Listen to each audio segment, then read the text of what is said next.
Cambados segue apostando polo fomento da cultura entre a veciñanza. Desta volta, o Concello vai da man da Xunta pro impulso da lectura. O municipio recibiu unha achega do Goberno galego de 4.000 euros dentro do programa Ler Conta Moito. Se prestan mediante un catálogo de actividades que xa ben establecido, co cal aforran moito traballo aos concellos, e iso é bo porque axilizas moi fácil a actuación. Son actividades que a verdad que hai un catálogo moi ben pensado de que nos diseña, hai que darlle as gracias porque van exactamente onde se quere ir, incidir na promoción do uso do galego, da lectura, da comunicación entre os rapaces.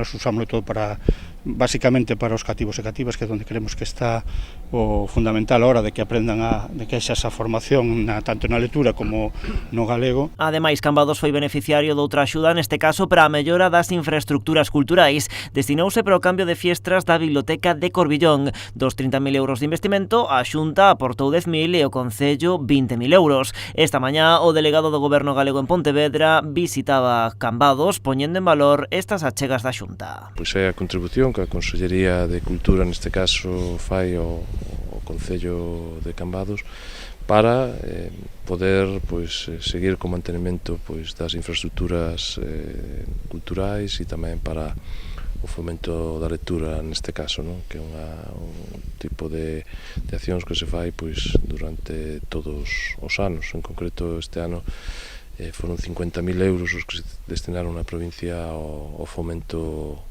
da lectura en todas as bibliotecas da provincia de Pontevedra. Ademais, coa presenza de Agustín Reguera, o edil de Cultura aproveitou para pedirlle que traslade á Xunta a necesidade de baileirar os concellos de competencias impropias. Eso vai en contra de realmente os servicios que nós temos que prestar. Entón, me gustaría que o delegado transmitira arriba de que a Xunta faga ese esforzo por cubrir ese tipo de gastos como do SAF ou na escola de infantil ou así, e que realmente son un atranco para a administración local. Fago porque eu teño persoa, fago co respeto institucional que se merece a miña postura e como unha achega para que poida falar con quen supoño que isto máis para falar unha cuestión de goberno, pero que poida falar coa xente e que se poidan dar solucións, porque realmente senón afogan os concellos dun xeito que nos abocan a ter que deixar de facer estas cousas que son moi importantes, que nun concello haxa unha actividade cultural e social potente para poder que os veciños poidan dinamizar